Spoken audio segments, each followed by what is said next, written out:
बहुत आनंदित हूँ। आज के 5000 साल पहले भगवान कृष्ण ने वृंदावन की इस लीलामयी धरती पर जन्म लिया था।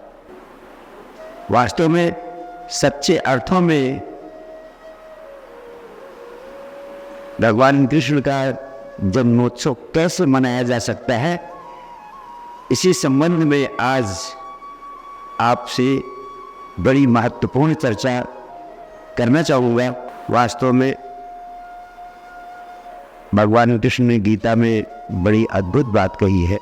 उन्होंने कहा है, जो मेरी चेतना के सत्य को जान लेता है वह मेरे साथ एक हो जाता है, एकत्व को उपलब्ध हो जाता है, यानी वो भी साक्षात कृष्ण हो जाता है।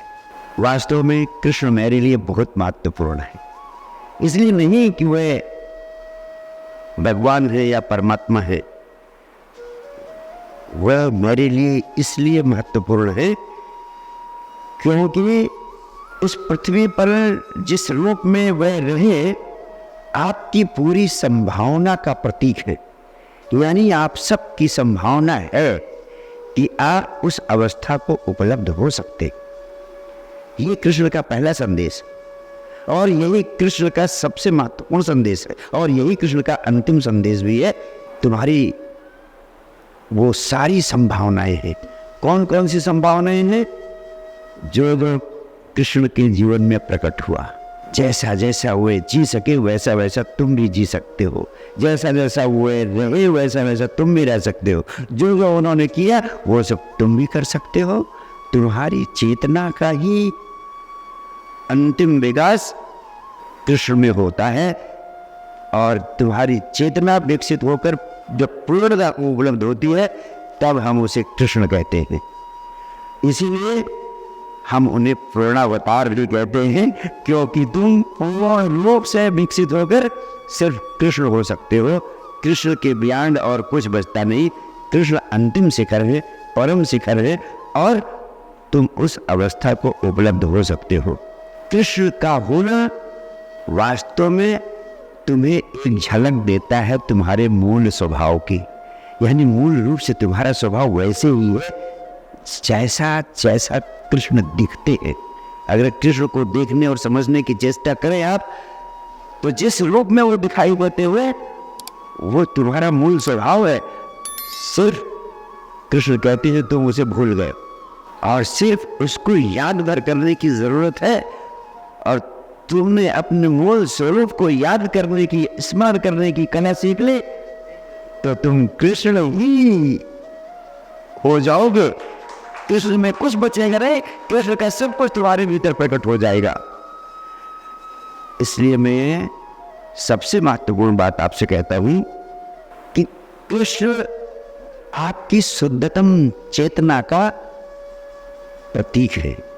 यदि आपकी चेतना पूरी तरह शुद्ध हो जाए तो किस रूप में होगी? वो साक्षात कृष्ण के रूप में हो जाएगी। अब मैं आपसे वो बहुत बड़ा राज बताना चाहता हूँ कि उस शुद्धतम चेतना पे उपलब्ध होने का राज क्या है, उस अपने मूल स्वरूप को प्राप्त करने का राज क्या है, जो राज भगवान कृष्ण ने बताने की चेष्टा की, लेकिन जिधर आपका ध्यान कभी गया नहीं। सिर्फ इसलिए नहीं गया क्योंकि आप तो पूजा पाठ में लग गए। कृष्ण को समझना, कृष्ण को आत्मसात करना थोड़ा मुश्किल काम है, कठिन काम है। तो आपको आसान काम बता दिया गया कि कृष्ण के सामने हाथ जोड़कर खड़े हो जाओ, चंदन टीका लगाओ, फूल माला चढ़ाओ, आरती डालो और कृष्ण की पूजा करके फिर अपने धंधे में लग जाओ। जैसे जी रहे हो वैसे जीते रहो। और यही अनंत काल से हम कर रहे हैं। इसीलिए कृष्ण हमारे लिए सिर्फ पूजा की वस्तु बन गए हैं। हम उनको पूजा करने के लिए घर के कोने में बैठा देते हैं और 24 घंटे में 10 मिनट 5 मिनट उनके सामने हाथ जोड़कर खड़े हो जाते हैं और फिर सोचते हैं हमारी पूजा हो गई। वो सिर्फ पूजा का धोखा है। वो सिर्फ स्वयं को धोखे में डालना है और कृष्ण को भी धोखे में डालने की चेष्टा है। वो वास्तव में पूजा नहीं, वो वास्तव में प्रार्थना नहीं। कृष्ण की शुद्धतम चेतना का प्राण है उनका होशपूर्ण जीवन। कृष्ण होशपूर्ण जीवन के प्रतीक है। इसलिए मैं आपसे कहना चाहता हूं कि कृष्ण के जन्म दिवस को होशपूर्ण जीवन जीने के महोत्सव के रूप में मनाना उचित समझता हूं। होशपूर्ण जीवन जीने का महोत्सव है कृष्ण का जन्मोत्सव, यानी हम होशपूर्ण जीवन जीने का संदेश आत्मसात करने का संकल्प ले। आज उनके जन्म दिवस के अवसर पर अगर हम होशपूर्ण जीवन जीने का संकल्प ले लेते हैं और पूरे प्राणों से लेते हैं तो बहुत बड़ी घटना घट सकती है आपके जीवन में। वास्तव में कृष्ण प्रारंभ से ही होशपूर्णता के प्रतीक है। जन्म तो हम सब लोगों ने लिया, वास्तव में जन्म लिया नहीं, जन्म दे दिया गया आपको। आपको किसी गर्भ में डाल दिया गया। Unconsciously you were thrown into some womb and then you were born. ऐसा कृष्ण के साथ नहीं हुआ। कृष्ण जैसी आत्माएं आपकी तरह जन्म नहीं लेती हैं। वे होश पूर्वक गर्भ में आते हैं, प्रवेश करते हैं। उन्होंने होश पूर्वक गर्भ में प्रवेश किया और फिर गर्भ के माध्यम से आपके बीच प्रकट हुए।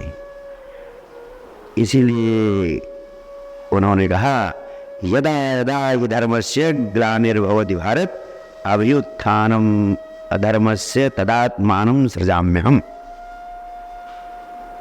यानी जब जब आवश्यकता पड़ती है मैं स्वयं को प्रकट करता हूं। वह प्रकट हुए, होश पूर्वक प्रकट हुए।